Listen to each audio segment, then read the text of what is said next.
आणि आता बातमी भाजपचे नेते सुधीर मुनगंटीवार यांनी केलेल्या वक्तव्याची आहे। माझं प्रमोशन होण्यासाठी हे सरकार कायम राहिलं पाहिजे असं विधान सुधीर मुनगंटीवार यांनी केलं। नाशिकमधल्या व्याख्यानमालेमध्ये ते बोलत होते। उद्या प्रणिती शिंदे आणि परवा अरविंद सावंत मार्गदर्शन करणार आहेत, त्यामुळे माझं प्रमोशन पुढे होणार असेल तर मग या दोघांना आमच्या पक्षात घ्यावं लागणार असा मिश्किल टोलाही त्यांनी लगावला। तो या व्याख्यानमालेला येतो त्याचं प्रमोशन होतं, पण दडपण तर निघालं, पण शंका राहिली।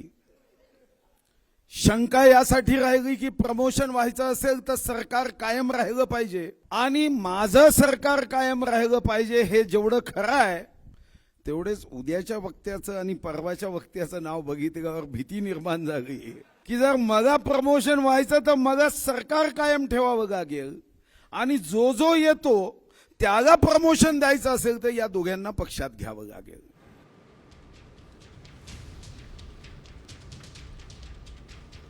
भाजप नेते सुधीर मुनगंटीवार यांनी केलेल्या वक्तव्यावर मंत्री गुलाबराव पाटलांनी प्रतिक्रिया दिली। शेवटी सुधीर भाऊ आहेत, कशी गुगली टाकतील हे कळत नाही असं गुलाबराव पाटील यांनी म्हटलंय।